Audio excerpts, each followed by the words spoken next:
Hello and welcome to this is one of our first episodes of this podcast.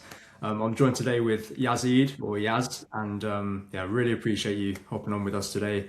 And I'm really excited for this episode. We're going to be covering lots of different topics within the recruitment agency space, and getting lots of market insights in terms of if you are a recruitment agency owner, and you're just starting out, how can you develop? If you're already well embezzled into the industry and you have been for years, then what little things can you be doing to improve your business, grow, and just learn from everybody? Because I've always felt in my sort of experience, even though I'm fairly young, I've been experienced in business for a couple of years, that a rising tide brings up all ships. And so if we can all share our insights, everybody in the industry can get valuable insights and continue to develop. So Yaz, thank you very much for joining us. Do you just Thank you want for to having me. introduce yourself? Let us know, what is your company, and just give us a little introduction.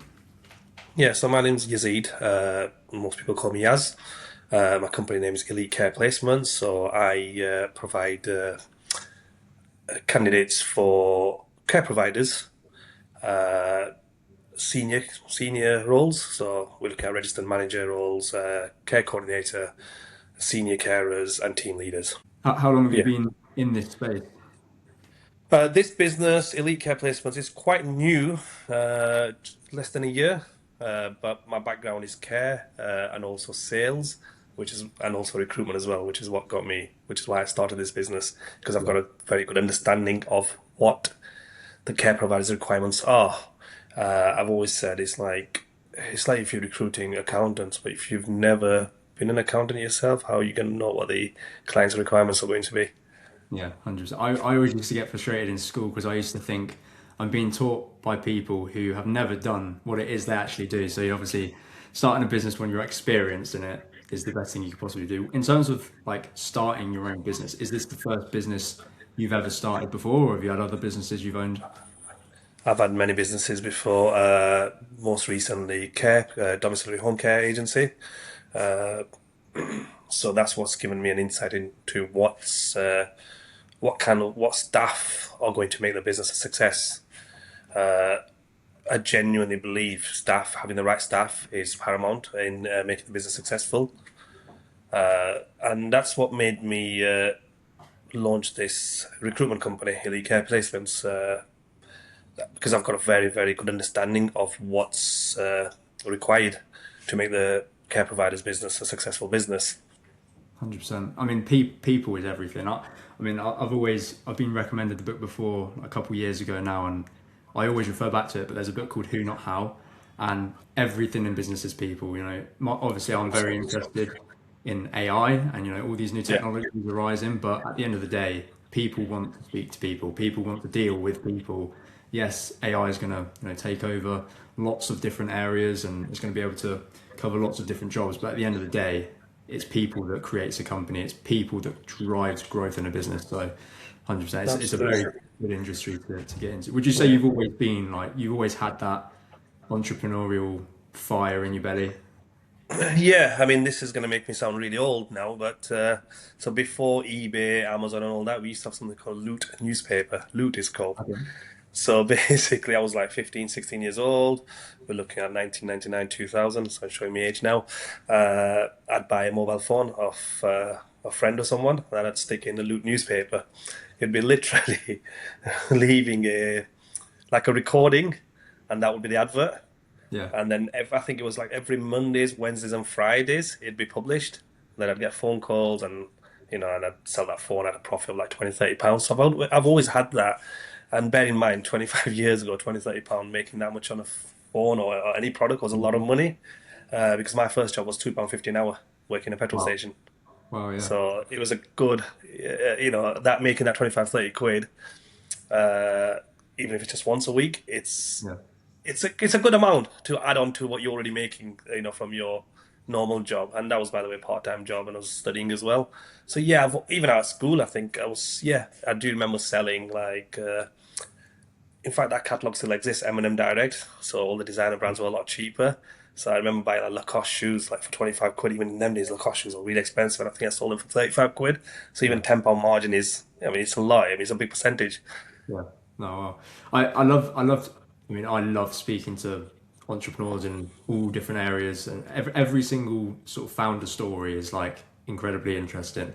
So I suppose like what actually is it from an early age, or from whenever you started like getting out there and hustling? What is it that actually like drives you in business, like from when you started even through to like today? See, the thing is, sales is like it's like a buzz. It's when you can when you build that relationship with someone and you deliver and the customer's happy, you get that sense of satisfaction. Mm. It's not just about the money; it's about the satisfaction.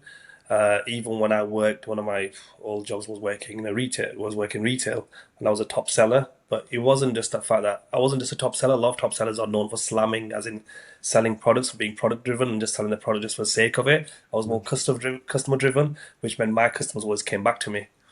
Yeah, I built that relationship, and it wasn't even about making that commission. Obviously, commission is always good, but I think if you look after the customer, yeah, the money comes. I think if you're I think the main thing is looking after the customer. And it doesn't matter what industry you're in, whether you're selling cars, whether you're selling a service like recruitment, selling phones, doesn't really matter. Always look after the customer because, and it was drummed into me quite an early stage that if you do give a bad service, a person will tell 10 people. If you give a good service, you'll tell one person. So it's very, very important you get it right the yeah, first time. Things do go wrong. We're not all perfect. Things do go wrong, which is fine. Acknowledge that you made a mistake. How are you going to put it right? 100%. So the answer to your question is, I think, no, I think I know. For me, it's just that building relationships, that's a buzz for me. Yeah. And that's a big part of sales. Selling a service or selling a product is building a relationship. Yeah, 100. I couldn't agree more. Like, this is for everyone watching. This is the first time I've ever met Yaz, and already I feel very aligned to you because I don't know the people I've had sort of that I've taken influence from since when I was like 15. I'm now like 21, turning 22 this year, and the people I've been influenced, especially early days, it was always about, you know, if you focus on serving first, the money always comes afterwards. And essentially, I agree with you 100%. That is literally sales. Good salespeople, they have conviction in the service they're selling because they know it's going to get them results. And it is all the people game like we were just saying a moment ago. And like I've been in a sales background myself for my own businesses in the past and stuff. And it's always a case of like if that person genuinely has the conviction in you and your conviction, and you've built that relationship, it's all about relationships, then that is always what's going to, get the deal across the line over Absolutely. somebody who may have a really good product or something, or maybe potentially a better product, but they don't have the conviction. They're not really invested in building that relationship and all that sort of stuff. So couldn't agree more. I feel like we may have probably similar influences in terms of what's sort of brought us to our journey where we are now. Going, 100%. going going back to sort of like recruitment, you know, one of the things I'd like to learn is like what is it that most people just completely misunderstand about running their own recruitment agency? Okay, it's a very good question there. So first and foremost, people think it's very easy. Mhm. You're finding a candidate and you're giving the candidate to a client. No, you need to really, really understand the client's requirements. If you get that wrong, the foundation is finding out the client's requirements. If you get that wrong, whatever you do after that, it's not going to go to plan. And also finding out the candidates' expectations as well. Why do they want to leave? Most of my candidates are passive, as in they're not really looking for a job. Yeah, They're not really looking for a job. I mean, I'm sort of headhunting them. So I need to find out exactly why they want to leave their job, what's going to make them leave their job. And if you don't have that relationship, again, we're going to keep talking about relationship here. If yeah, you don't have that relationship, I'll tell you what's going to happen right at the end. They're either going to ghost you or they're going to say no. So all the hours that you put in is going to go to waste. And it's the same thing with the client as well. If you don't find out what their requirements, what their needs are, I'll tell you exactly what's going to happen. First, you're not going to put the right candidates in front of them. And bear in mind, in the recruitment sector, I know you said you're quite new to this. They're not just mhm, working with one recruiter; they're working with quite a few. yeah, So you need to be better than the others, and better than the other recruiters. So you need to really understand what their requirements are, what their needs are. Make sure you place the right candidates, because if you don't, they're going to lose that confidence in you. They're not going to ring you again. Yeah. Let's just say you're lucky and you place a candidate with them, and they're happy with that candidate, but even then you haven't really understood their needs. 2 or 3 months down the line, they may not like the candidate, Mm. and they might, they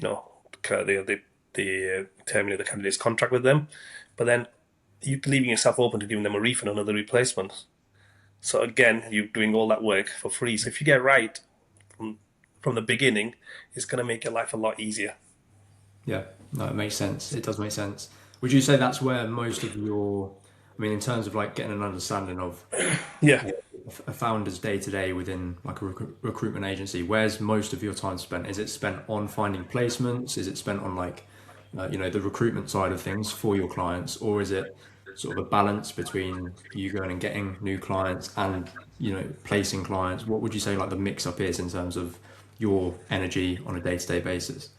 yeah. So again, very good question. It's a balance, really. So a lot of people spend a lot of time just trying to attract new clients. But then if you've got the existing clients leaving out of the back door, what's the point? Look after, build that relationship. I'd even go as far to say, even after you've placed a candidate, give them a ring, find out how's it going. Because Mm. if there are things that are going wrong, if they aren't happy, you've got an opportunity to put things right. Even, I mean, to everyone, anyone that's listening, if they're running, doesn't matter what service they're running, we always concentrate on exit interviews. But what about stay interviews?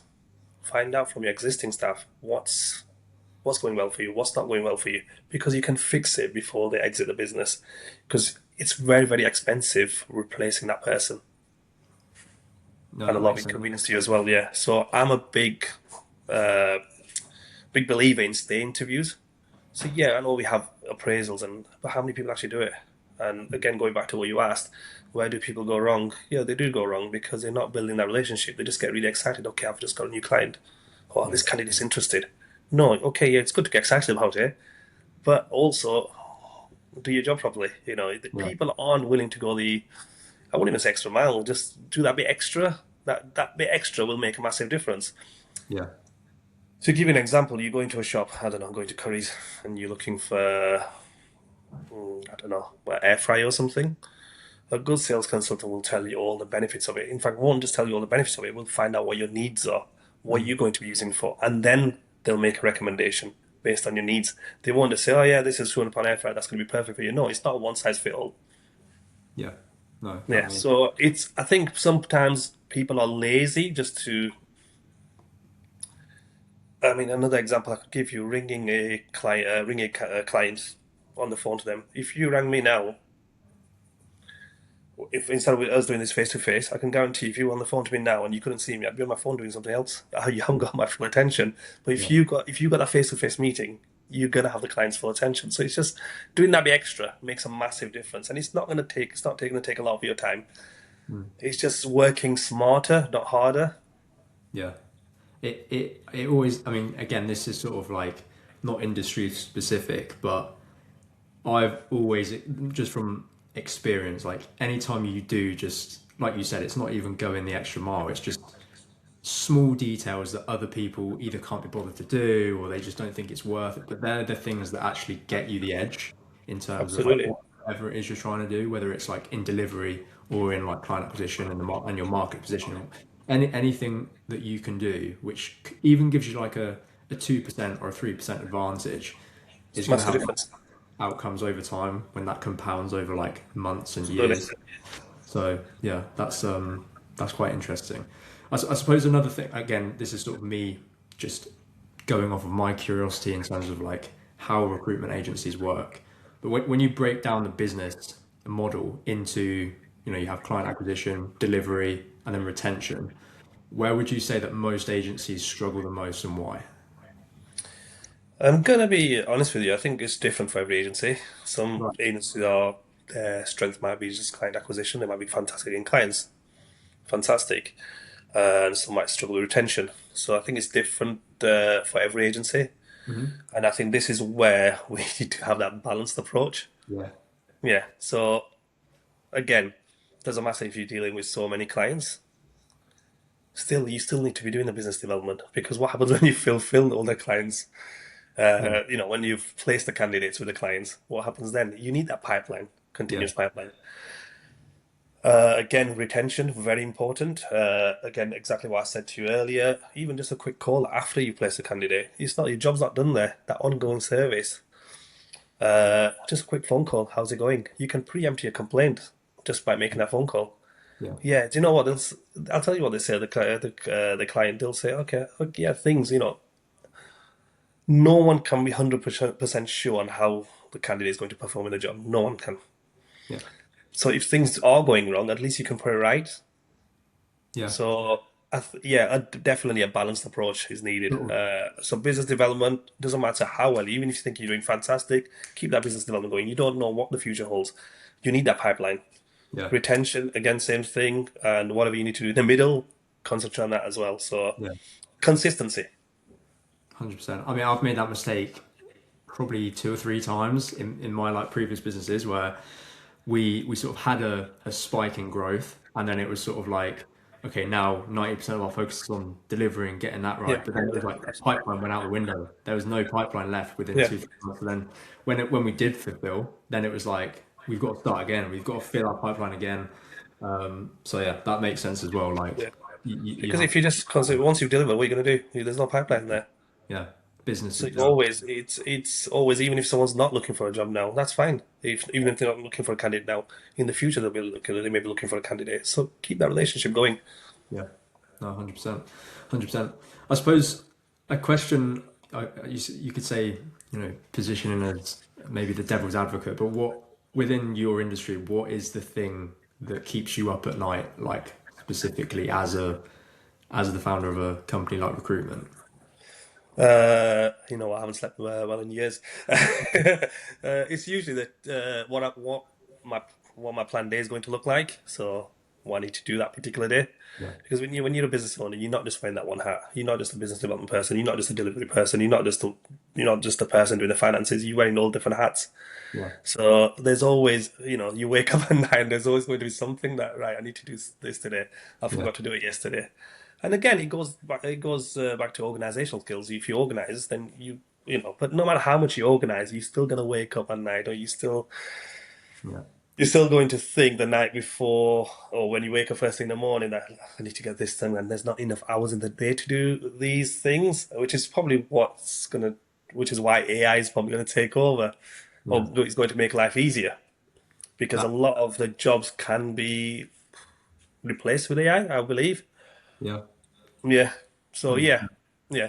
So it's just natural, no matter how much you think you've got it all boxed off, and you are going to wake up at night. When you're a business owner, if anyone tells you any different, they're like, Yeah, "Oh, it's they're fantastic. Oh, you're a fantastic businessman. I need to learn from them." yeah, I mean, I'm from a place called Blackburn, and we've got these billionaires. We've got quite a few billionaires in Blackburn, to be fair, for a small place. And I genuinely believe the bigger you get, the bigger worries you're going to have. And I genuinely believe that they probably wake up at night as well. Although we've got a big team dealing with things, you're still going to wake up at night thinking, okay, we need to do this, or yeah. you know, It's sort of like, even I suppose, even if you get to the stage in business where you have a big team underneath you and the team are handling most of the day to day, you're still, all the responsibility comes down to the founder. It's like that absolutely, sort of, I've heard some, I can't remember exactly who, but I remember hearing somebody say the biggest entrepreneurs in the world, or the best entrepreneurs in the world, are the ones who voluntarily take on the most responsibility, whether that's responsibility in terms of like the amount of clients, the amount of team members. It's a big weight to carry. And it's like, just touching on what you mentioned earlier as well about being like sort of a generalist. I remember, I don't know if you've ever heard of Robert Kiyosaki. He did like Rich Dad Poor Dad, wrote the book Rich Dad Poor Dad. not heard of Um, that. he was like a real estate investor in America, but he always used to say, like, you want to be hiring, as an entrepreneur, you want to be hiring specialists, people who are better in that area than you are specifically.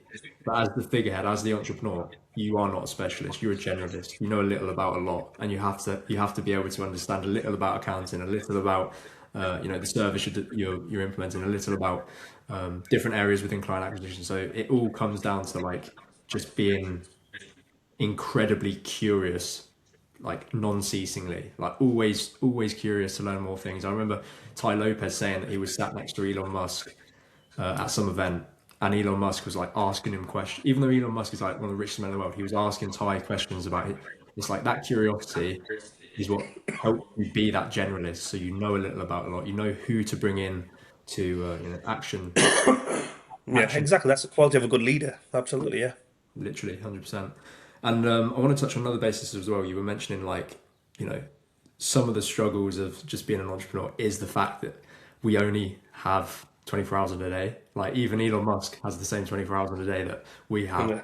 So that is another thing where one of the reasons why I wanted to get into AI, like going into this year, is just because one of the core principles that I try to work on as an entrepreneur is leverage, getting more out per unit of time that you put in or per pound that you put in, whatever it is that you are inputting, how can you maximize the output? And that is like, I suppose, the definition of leverage.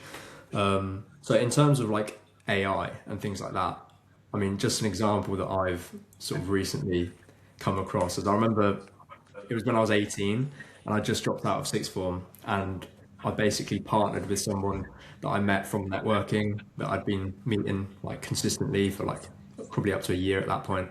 So we had a good relationship, and he had like an outsourcing company. And I remember we got the team to basically try and build us a website. And it took probably 3 or 4 weeks of like refinements, revisions, initial drafts to like get it right. And just recently, we've brought somebody into our business to just help us with getting up to speed and building processes, building sort of, you could call him like an AI consultant. We've brought him in to basically help us build lots of different systems with AI and things like that. And within the first 5 minutes of our first session with him, he basically took our context of our business, documents in terms of our niche, our market research, and that sort of stuff. Within 5 minutes, he had basically prompted, a piece of AI software and created us this incredible website that would have taken a developer probably a few weeks to develop. And yeah, especially if we were doing that on our own, trying to develop our website, it wouldn't have been anywhere near as good, and it would have taken us probably a month to get right. So the fact that you can, once you get good at prompt engineering and things like that, just use AI within your business to just get things done that would usually take you so much time. It's like insane amount of leverage. Like, and in terms of recruitment as well, like when you're making a hire, you're buying back as a business owner minimum 20, 30 hours a week, maybe 40 hours a week, so that you can then focus on leverage growth tasks or areas of the business that need the most help. So it's like being able to, I suppose there will be some areas where you definitely cannot outsource that to AI. They need 100%. specialization. But in other areas, it's like if you can learn to use AI or work with AI or just implement it within the business, plug it in somewhere, that's going to save you 20 hours a week minimum, 30 hours a week, 40 hours a week. That you, as a business owner, time is the most expensive thing. You can then go and use that effectively, go and work on growing the business, go and work on improving results, improving delivery, doing what you do best. So it is really interesting. That's one of the main things that just gets me excited about AI. It's just the fact that there's so much leverage with it in terms of buying back time, and all that sort of stuff. So yeah, have you noticed anyone within the recruitment agency space who are actively using AI, like any big names or anything like that? Because I've not come across too many at the minute. Yeah, I have. Yeah, I mean, I was reading. I do know this company that's you. Well, they've trialed AI for business development calls. Was it Hmm. business development? Yeah, it was for business development calls. Yeah, where they set a task for their member of staff to make so many calls a day, Right. and the outcome was so basically human versus AI. The outcome was obviously I made a lot more calls than a human. Right. But I think if I remember rightly, the human actually got a lot more meetings out of it. Yeah. Because I think what AI is, I don't know, you might be able to correct me here, I don't know much about it. I think AI, it's like our conversation now, it just flows naturally. Whereas Yeah. can AI do that? I don't know. Yeah. Is it geared up for that yet? Yeah, I mean, AI doesn't have a personality, does it? Yeah, that is Yeah, the yeah, core weakness of AI. Like that is the yeah. thing where sort of like we were saying at the start of the conversation, people want to be speaking with people. People want that interaction Absolutely. with people. So it's like when it comes to implementing AI, I mean, the software, the tools compared to a year ago, they are drastically improving like every I day. believe so. And within the next couple of years, I reckon they'll be pretty near perfect. Like already, it's kind of scary seeing some stuff online where it's like AI. It's actually almost hard now to sort of, especially with like video content and stuff, to ascertain whether it is AI or not. Like first glance, it kind of tricks you, and then like you have to like actually look into the comments or look deeper like before you realize it is. Absolutely, So 100%. it's definitely getting better, but I'd say there is still elements where it can't replace a human. So Exactly. It's like this podcast. If it was AI interviewing me now, it wouldn't be the same. yeah, it is. No, I'm And joking. it's the same thing. It's the same thing with interviewing candidates. Yeah, I know people. I know recruitment companies have implemented AI Yeah, to interview candidates. I don't know. I'm not too sure about it anyway. Not yet, anyway. yeah, no, probably isn't just it. Probably isn't perfect yet to be taken on that kind of thing. But yeah, in terms of like a future view on where the recruitment space is going, what do you have any like insights or any theories about where you see the recruitment industry heading over the next couple of years, like a macro view? Yeah, definitely. I mean, a lot of these, like a lot of these processes can be automated now. Yeah, So I can see some of these junior roles being replaced by AI. right. So even like filtering screening candidates, I think that can be done by AI. I think without that, I think even right now, presently, we can. I think the AI can do that. Okay. So I think that's going. Yeah, I think that's going to be we have a game changer there Yeah. for recruitment companies in terms of business development, etc. I'm not too convinced just yet. Right. Yeah. No, it might take some time for it to get properly Yeah. sort of perfect at it. But so is that the sort of main things you think it can replace at the minute, like from an operational Yeah, standpoint? yeah. I don't think like trust and human relations. I don't think that can ever be replaced by AI. Yeah. I mean, I'll give you an example. It's like if I rang a takeaway and they had an AI asking me, if I was speaking to an AI to place my order, I don't think I'd feel comfortable. I don't want to be speaking to a person. Yeah. And Yeah. I think that people still like to speak to humans. Yeah. It's just like labor arbitrage, outsourcing work to overseas call centers, etc. Yeah, I mean, it did well for some companies, but did it really take over? No, it didn't. No. People still preferred UK call centers. Yeah. Yes, 100. it was a lot cheaper outsourcing the work to overseas call centers, but it wasn't the same. And Yeah. I think that's going to be the same thing with AI. That Yes, is some of the down things. to the human relationship, isn't it? Like, Yeah, definitely. Yeah, especially in this role. I mean, you're providing the service. You need that human relationship. Otherwise, I mean, otherwise, what's the point? yeah, 100%, 100%. So I guess as we're going into sort of closing, if somebody was to start a recruitment agency today, what would you recommend, or what would you say that they need to do differently to perhaps when you started out in order to not just like survive the first year, but actually thrive in like years to come? First and foremost, make sure you understand your client's needs. That's the first thing. Get that right straight away. Spend more time, instead of trying to get more clients on, considering the clients that you've got and really understand their needs. Because a lot of not a lot, but yeah, but a lot of business can come your way from word of mouth and referrals and recommendations. Also, some of these recruitment companies only work with a few clients Yeah, because so you want to get it right at the start. yeah. I've got a couple So couple questions there. In terms of like yeah. when it comes to them, say somebody was to start tomorrow, hmm what is the average, or what is most common in terms of the agency space in recruiting in terms of client acquisition? Is it word of mouth? Is it, I don't know, paid ads? Is it cold email? Or is it like warm network, that sort of thing? For me, what's worked for me has been a mixture. So cold calling, Yeah. referrals. Because I was already in this care provider space. It was a Hmm. bit easier. We knew people in the sector. Yeah. But I think for someone who's about to start a brand new recruitment company, I think they need to try everything and see what works for them. Yeah. Just Again, again, it's not one size fit all. It isn't. We all have different skill set. You need to try give everything a try, and consistency. Honestly, consistency.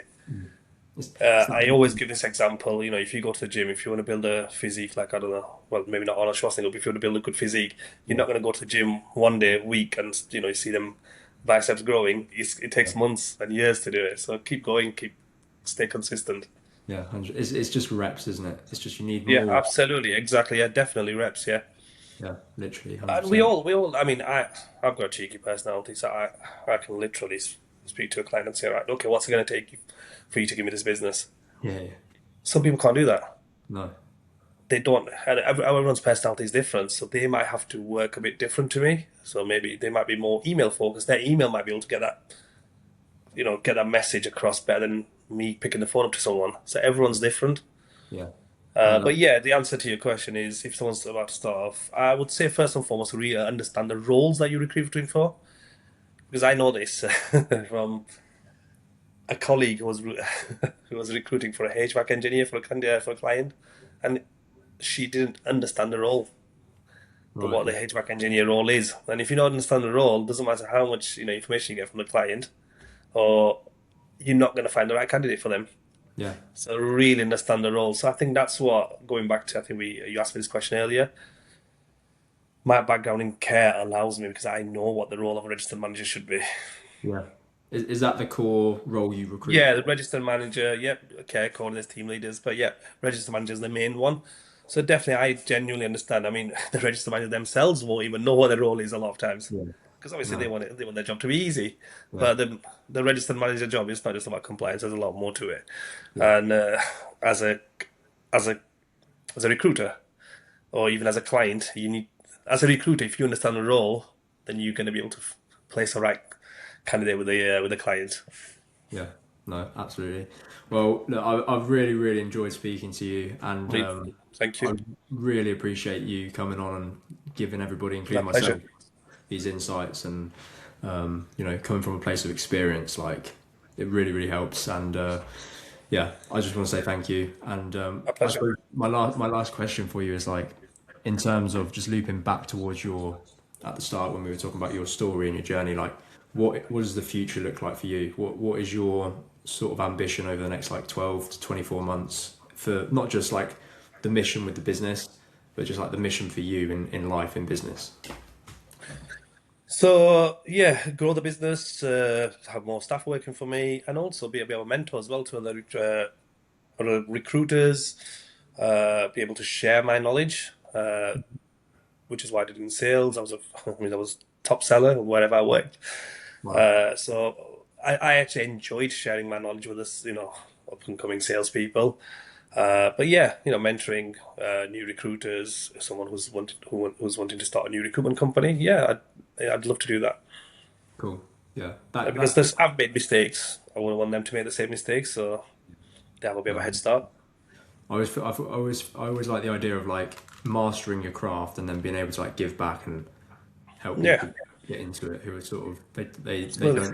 they don't know what they don't know, so they need that Yeah, like guide and everything. I'm a big believer in mentors. Like I've always had mentors for everything, paid yeah, and unpaid. Like it's just having somebody who's been down that path, made the same mistakes that you are going to make. Like they can just give you that shortcut in terms of like what not to do. Obviously, mistakes are probably one of the most potent teachers, but if you can hundred also percent, learn from other people and avoid those mistakes based on what they can help you, then that's a bonus as well. So 100%. yeah, I mean, that's you learn a lot more from making mistakes. You learn a yeah, lot more. sticks So more. yeah, yeah, definitely, yeah, I definitely agree with that. Again, going, just to, I know we're closing up, we're wrapping up now. Something Bill Gates said, he'd rather employ someone who's lazy than someone, who's hardworking, because a lazy person will work out uh, a quicker way of doing tasks. Yeah, And I think that quite fits in with AI, I think. yeah, yeah. I think so. And we To need be to be honest, adaptable change. I mean, obviously, I'm a lot older than you. I understand yeah, that. I mean, And it's like what Charles Darwin said, it's not the strongest species that survive, it's the ones that adapt to change. And again, I strongly believe that. And if I'm going to be old fashioned and think, no, AI, it's not going to work, I think I'm going to be left behind.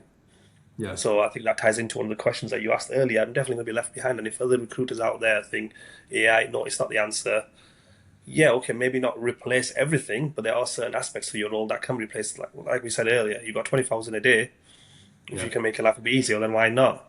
So we need to be open to that change, and AI is there to change how Yeah. we work.